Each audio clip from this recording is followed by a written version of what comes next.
Estamos vivendo um momento absolutamente único na história brasileira, na história como país, como sociedade, como reconhecimento da nossa sociedade como um todo, de reconhecer que nós temos enormes vulnerabilidades e quando acontece tudo isso que está acontecendo no mundo, a gente sente que nós temos um longo caminho a percorrer, mas que ele começa todos os dias com pequenos atos e constantes considerações a respeito do que é permitido. Um momento difícil com o coronavírus, nós temos o prazer hoje de receber aqui o Dr. Alex Galoro, médico patologista clínico, gestor do Grupo Sabin, e nós vamos conversar um pouco a respeito do coronavírus e, claro, de toda essa situação que envolve toda a nossa sociedade. Doutor Alex, muito bom dia, seja muito bem-vindo. É um momento difícil para toda a sociedade, mas, claro, como tantas outras dificuldades, é possível também que nós vamos passar. Agora, isso que a gente tem falado, né, doutor Alex, começa com um cuidado básico e atenção ao que é determinado, não é? Muito bom dia, doutor. Bom dia, Glauco. Bom dia, Douglas. É um prazer poder estar aqui com vocês e uma honra, né? Espero poder compartilhar algumas informações e ajudar a nossa população a passar por essa situação. Como você disse, né? É um momento de bastante cautela, a gente tem que ter prudência, mas eu acho que é isso, é um momento de aprendizado, tem algumas coisas que a gente pode incorporar na nossa cultura e que pode levar isso daí para o resto da vida, que a gente vai passar por isso, a gente vai sofrer um pouco com isso, mas eu acho que a gente tem muito a aprender e a incorporar então na nossa vida. Com certeza. Toda vez que a gente fala de vírus, né, doutor, a gente começa sempre no início do problema, né? Esse novo coronavírus, o que é o coronavírus? A gente sabe que ele teve origem na China, né? Como é que deu a sua origem? Como ele funciona? Só para a gente entender o que é o coronavírus. Tá. Então, Douglas, os vírus eles são partículas muito pequenas, não têm uma célula própria e elas dependem da infecção de uma célula de um organismo vivo para poder se replicar, se multiplicar e se espalhar. O coronavírus é um tipo de vírus, ele parece, né, você vendo a formação dele, o pessoal diz que lembra uma coroa, por isso que vem o nome de coronavírus. Ele já foi descoberto lá em 1960 e já causou duas grandes epidemias, não chegaram a ser pandemias, mas teve uma epidemia grande na China em 2002 e uma epidemia daí no Oriente Médio foi em 2012. E dessa vez ele teve, né, uma mutação e gerou essa nova cepa que a gente não tem imunidade ainda e por isso esse contágio aí que acaba passando para grande parte da população e a gente está vendo isso no mundo todo, né? Pois é, doutor, ótima explicação do vírus, mas as pessoas acabam efetivamente tendo uma noção quando a coisa toma a proporção do que teve aí. E a despeito dessa proporção, é para lá de importante que a gente siga as orientações. Essas orientações, elas aconteceram especificamente para o coronavírus, foi testado, não é uma coisa que saiu da cabeça de alguém, né? Tudo que está sendo feito, dito para se fazer por controle, foi testado, existe uma condição muito especial para isso. Isso que a gente gostaria de falar, porque tem muita gente falando, mas isso não dá certo, e cada um tem a sua receita. Não é assim, né? O que foi indicado é o que tem que ser feito. Então, a gente já tem um histórico grande, né, das epidemias. Se a gente pegar isso, vem desde a Idade Média, e a gente já tem históricos de outras epidemias que mataram aí grande parte da população. Graças a Deus, né, a humanidade consegue acumular conhecimento e utilizar esse conhecimento para melhor cuidado com as próximas situações. Então, tudo que tem sido falado tem uma base, é para ter uma base científica, né? O grande problema Exatamente, atual são as notícias falsas e o que o pessoal tem colocado que não é verdade.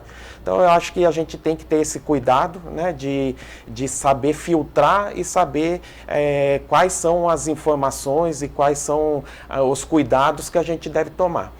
Quem não tem certeza das informações, né, eu acho que não passa, né, não replica uma informação que pode ser uma notícia falsa e que pode gerar pânico, pode gerar... Tem repetido muito isso aqui, doutor, porque é uma temeridade, né? E aqui, nós temos um ditado aqui no Brasil, né, que de médico e louco todo mundo tem um pouco, mas no momento que nós não podemos ter a loucura com relação a isso, né? Seguir as normas. E falando dessas normas, o principal, Douglas, você quer complementar aqui? Exatamente.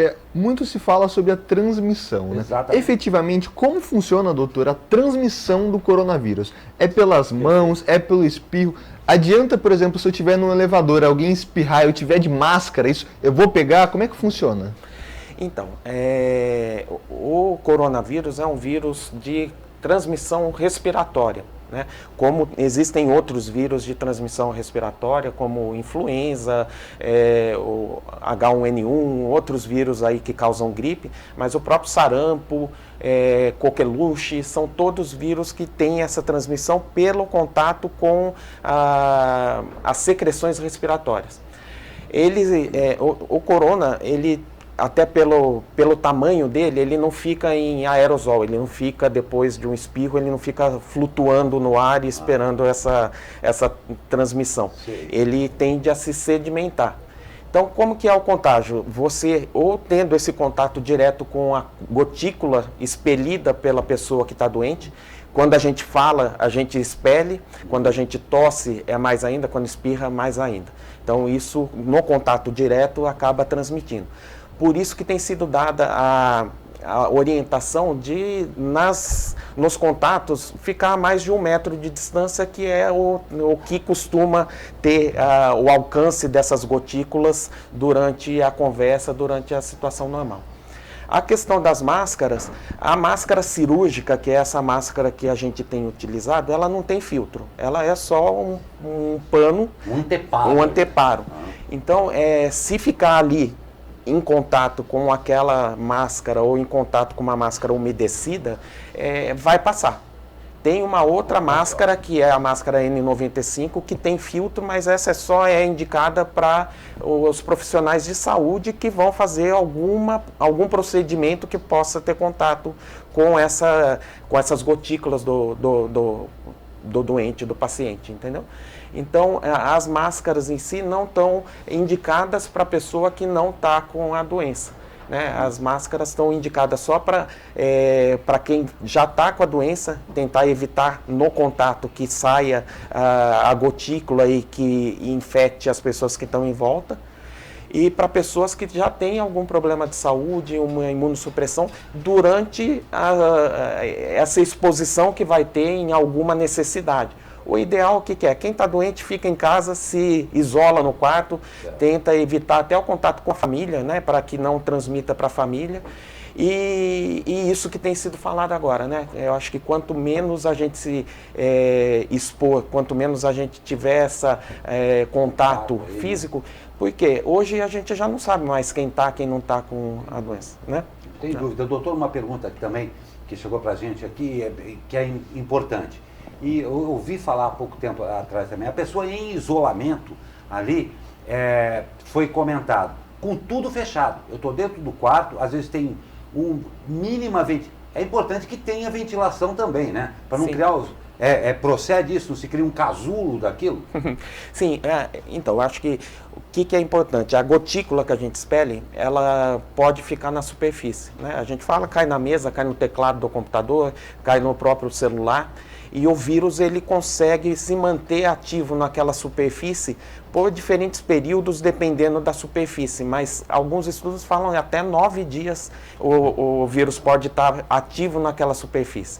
Então, mesmo não tendo contato, se ficou ativo, a pessoa vai, coloca a mão e depois coloca na boca, no nariz, no olho, na mucosa, e a própria pessoa se contamina. Olha só. Pois é. E existe aquela velha receita, por exemplo, meu Deus, estou no elevador, a pessoa espirrou. agora eu vou lá em casa fazer gargarejo com álcool em gel. Não, Não, é verdade. O Tá tendo desespero também, né? Por exemplo, estou num ambiente, estava com uma pessoa contaminada e agora que eu cheguei em casa descobri que ela está contaminada. Existe uma maneira de se prevenir além dessas outras maneiras? Por exemplo, uma imunidade alta, algum alimento, uma alimentação que possa ajudar essa prevenção? Então, a prevenção para a infecção é dessa forma que a gente falou. A questão, né, da pessoa que espirra no elevador. É por isso que tem se falado para a pessoa que vai espirrar, para se proteger, né, para colocar de preferência um antebraço, porque com a mão depois ele fica com a mão contaminada. Mas essa é a etiqueta respiratória que tem sido falada para as pessoas que estão com algum sintoma, que está espirrando, que nem saia de casa. Agora, se precisar sair, de preferência não espirrar perto das outras pessoas, né? E você falou de sintomas, né? Quais são os sintomas do coronavírus, do Covid-19? Porque a gente já ouviu muita gente aqui, eu inclusive tenho rinite, né? Então às vezes ontem estava fazendo uma limpeza lá em casa, subiu aquele pó, comecei a espirrar, daí a minha mãe já virou e falou... Você ficou apavorado? Vai pro pronto-socorro. O doutor já ficou apavorado. Quais são os sintomas? O que fazer quando eu comecei a espirrar? As diferenças? Como é que a gente pode diferenciar uma gripe, de uma rinite, de uma alergia do coronavírus? Tá. Então, é importante mesmo, essa época do ano que a gente está, né, que acabou de sair do verão, estamos chegando, né, para o outono, e é uma época que costuma ter causadores de rinite, de alergia. Então, a gente costuma ter esse quadro de resfriado. O resfriado é diferente de uma gripe ou de uma infecção viral. É só uma resposta uma alergia, uma resposta do organismo que dá essa coriza, né, que é essa secreção no nariz, pode dar tosse, mas que a pessoa não tem nenhum sintoma de uma infecção. A infecção viral, ela costuma daí ter febre, a pessoa pode ter a falta de ar, que são sintomas daí já específicos para uma infecção, que daí pode ser por diferentes causadores, né? O coronavírus é um deles, nem é o mais frequente, mas agora nessa situação de epidemia, a gente acaba ficando mais preocupado. Então, acho que é importante esclarecer que num primeiro momento, você está com uma coceira no nariz, está com um pouquinho de secreção ou tosse, não significa que você tem que correr no médico, que você tem que correr fazer o exame. Eu acho que vale a pena você ter os cuidados que você teria normalmente, né? Os sinais, então, como direto na sua pergunta, os sintomas iniciais dessa infecção são de tosse, coriza, que pode se confundir com outras situações. E os sinais de gravidade é a febre, uma febre persistente que dure aí mais de 1, 2 dias, e a falta de ar. Esses são os sinais de gravidade evidentes que a pessoa precisa procurar assim, uma consulta médica, um auxílio aí para orientação. E doutor, chega muito pra gente, né? As pessoas que estão apresentando esses sintomas que você falou, febre, falta de ar, qual é a orientação? Ir para o pronto-socorro, procurar uma UBS, ficar em casa, porque as notícias divergem, né? Algumas pessoas falam que não, você tem que ir para o pronto-socorro, outras falam não, você tem que ficar em casa. O que deve ser feito, né, quando você está apresentando sintomas? Então, a orientação maior agora para ficar em casa nos sintomas leves é justamente para você não disseminar e contaminar mais pessoas. Eu oriento que seja feito como você faria numa situação de gripe normal, né? Se você começou com sintoma, normalmente você não correria já no médico ou num serviço de saúde. Você fica em casa, você toma um remédio sintomático, né? Então, uma dipirona, um Tilenol, alguma coisa que alivia aqueles sintomas e acompanha para ver se vai ter alguma complicação. Se tiver a febre, se tiver a falta de ar, daí sim é um sinal de gravidade. Procurar, se tiver um médico que já tenha esse contato, não precisa ir no serviço de saúde, né? Eu acho que tentar locais menos expostos e com menos pessoas, né? Eu acho que essa é a orientação. E muita consciência nesse momento, né, doutor? O Douglas tinha falado a respeito de um ponto também que eu acho muito importante. É possível também se potencializar a sua imunidade através de hábitos diários aí. E todo mundo está tendo que rever alguns hábitos, porque está ficando dentro de casa também com isso daí. Mas a alimentação é importante, a hidratação é importante. Descanso. O descanso, não é? Então, eu acho que sim, eu acho que a gente não consegue evitar, né, a contaminação, a não ser com os hábitos. Mas a partir do momento que a gente tem o contato com esse vírus, é o nosso próprio sistema imunológico que vai vai ter a resposta. Então a gente depende do sistema imunológico e para isso que ele esteja sem nenhum comprometimento. E o que ajuda o nosso sistema imunológico? É uma boa alimentação, né? Então, alimentos naturais, alimentos saudáveis, né? Então, verduras, frutas, sem alimentos processados, né? Não é lanche, evitar esse tipo de alimentação. Aquele furor do delivery que está todo mundo agora, né? Isso, eu acho que isso não ajuda, pelo contrário, você pode suprimir seu sistema imunológico. Atividade física, se for ser feita, atividade leve, né? Não fazer atividade extenuante, porque isso também compromete. Sono, é importante dormir às 8 horas, né? Evitar privação de sono, isso compromete o sistema imunológico. Bebidas alcoólicas deprimem o sistema imunológico, então não evitar bebida alcoólica. Então é aquilo que a gente aprende desde a época da nossa avó. Não é para se trancar em casa e ficar comendo lanche, bebendo e não dormindo, né? Temos uma pergunta aqui interessante, já relacionada com o que você falou, doutor. A Miriam Santos mandou. Eu posso ficar no quintal de casa ou devo ficar dentro de casa? Até no caso de fazer exercícios físicos, né? Porque é difícil fazer exercício físico num apartamento, por exemplo. Pode descer ali para a quadra. Isso, é a pergunta que tem muito. Eu não estou indo para uma aglomeração, mas estar num lugar ventilado é possível, doutor? Deve, não deve? Então, o que o pessoal tem recomendado é evitar os locais que tenham circulação.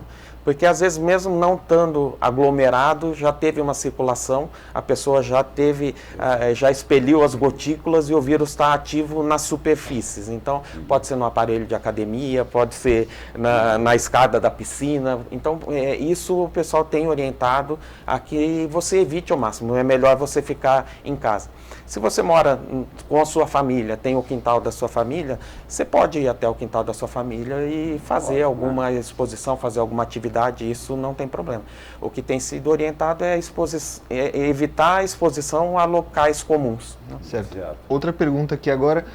Por que aqui no Brasil a gente está vendo essas notícias, né? Por exemplo, aqui no Vale do Paraíba tem 300 casos suspeitos e esse número cresce e apenas alguns, acho que se não me engano, cerca de 8 descartados. Por que demora tanto para se fazer esses testes, né? É um procedimento novo ou é um procedimento complicado? A gente sabe que aqui em São José, por exemplo, os testes são enviados lá para São Paulo. Como é que funciona isso aí? Então, é um teste complexo, né? Não é um teste corriqueiro, como fazer uma dosagem de glicose, de glicemia. É um teste que a gente replica o material genético do vírus e faz a detecção desse material que foi replicado em grandes quantidades. Então, para cada amostra, a gente tem que fazer esse processo e esse processo dura algumas horas para ser feito. São testes que são centralizados, a gente no Grupo Sabin realiza essas coletas e o processamento é em Brasília. Então a gente dá um prazo de até 3 dias para dar o resultado, porque é o tempo de fazer a coleta, preparar o material, enviar para Brasília, em Brasília eles processarem o exame e depois devolver. Uma outra dificuldade que tem tido é que a demanda está muito grande, né? Então, como você disse, a questão da rinite. Hoje, uma pessoa que está com rinite, começa com coriza e tosse, ela quer fazer o exame. E a gente tem tido muita demanda e isso tem tido uma fila até para você conseguir atender a todos. E está sendo priorizado os casos graves, que como eu falei, febre ou a falta de ar. Então, é uma situação que exige cautela, exige prudência para que a gente possa atender da melhor maneira possível a toda a população, né? Não tem dúvida, porque existem limites, né? O bom senso é imprescindível, né? Exatamente, não adianta você não estar apresentando sintoma nenhum e ir lá fazer o teste, porque quem mais precisa não vai conseguir fazer se você sobrecarregar o sistema. E exatamente sobre quem mais precisa que eu quero perguntar para o senhor. Existem poucos registros de grávidas com a doença. E a OMS, a Organização Mundial de Saúde, confirmou esses dias que existem casos em crianças. Então a gente sabe que os idosos são a população mais vulneráveis, né? E Qual outro grupo de risco existem até o momento, né? Tá. Então, os dados que têm sido utilizados são dessa própria pandemia, com os casos que tivemos, né? Ou na China, ou os casos agora que estão na Itália, e em toda a população, tem sido feito o estudo e tem essas estatísticas que mostram para a gente quais são os casos mais graves. Os casos costumam ser mais graves e ter uma mortalidade maior nos pacientes acima de 60 anos e cresce a cada década, é uma exposição, uma gravidade maior. Criança, são pouquíssimas, praticamente não teve, não teve morte em criança, foi um ou outro caso. Nas gestantes também, pela limitação da população, a gente não tem ainda informação para falar se é mais grave ou não nas gestantes. Mas nas outras epidemias que tivemos, né, como eu falei lá da China e do Oriente Médio, as gestantes, algumas gestantes apresentaram complicação. Então tem sido orientado que as gestantes também tenham um cuidado maior. Fora esses idosos e as gestantes, pacientes com algum tipo de imunossupressão. O que é? Né? Que o sistema imunológico tem algum problema. Então, pacientes transplantados que tomam medicação para ter a imunossupressão, pacientes com uso de corticoides ou até HIV, né? A AIDS imunodeprime, diabéticos têm uma depressão do sistema imunológico. Então, esses são as pessoas de grupo de risco. Tá? O que eu acho que é importante é que nesse tipo de epidemia, grande parte da população, se dizer não todo mundo, mas mais tempo, menos tempo, todo mundo vai ter contato com esse vírus. O que a gente sugere é que essas pessoas tenham um cuidado maior para que elas não se exponham agora, nesse momento, porque daqui a algum tempo vai vir vacina, vai vir tratamento e essas pessoas vão ser melhor tratadas, né? Então é por isso que a gente está tentando retardar essa disseminação. E para isso, essa orientação de evitar a circulação, evitar contato físico, que a gente faça essa cuidado dessa quarentena em casa mesmo. Exatamente sobre isso que a Mariângela Melo falou aqui na nossa live no Facebook, né? Uma pergunta para o senhor. Eu tenho mais de 60 anos e meu marido mora em outra cidade, ele só vem fim de semana. Como deve ser feito aí o contato físico, né? Pode beijar, abraçar, como é que funciona isso aí? Com mais de 60 anos, o ideal é que não beijasse, não abraçasse. Ele vai estar exposto, né? E provavelmente, né, mais tempo, menos tempo, vai ter contato e levando isso daí pode também contaminar. Então, a sugestão é que a gente evite, né? Exatamente. Doutor, o senhor deu uma informação preciosa com relação ao porquê de todas essas atitudes que estão sendo feitas aí. É lógico, ainda não existe uma vacina, ainda o nível de letalidade dela guardadas... É bom frisar que não existe vacina. Não existe vacina, exatamente.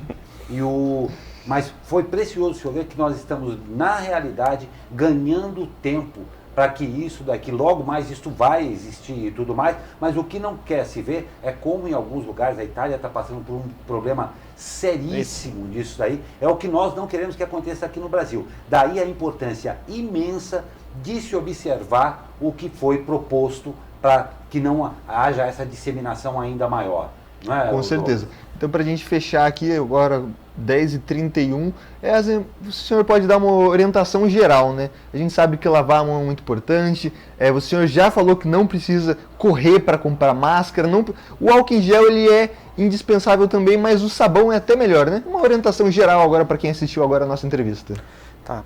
Eu acho que o mais importante nesse momento é ter a prudência, ter a cautela, e ter também a tranquilidade para poder superar esse momento. Vai acontecer, a gente vai ter os casos, ainda vamos ter um pico de contágio nas próximas semanas, não vamos assustar com isso, porque é isso mesmo que vai acontecer. O que a gente pode fazer, qual que é o nosso papel para que a sociedade supere isso da melhor forma possível? É ter os cuidados próprios para você mesmo, para a sua família. Então, se tiver com sintoma, evita o contato, né? Vamos evitar a circulação, evitar as aglomerações e evitar, porque você pode estar ou contagiando ou sendo contaminado pelas pessoas. numa situação, né, de gravidade, com febre, procura seu médico, procura um contato, procura uma UBS, algum lugar que tenha essa capacidade de fazer o atendimento.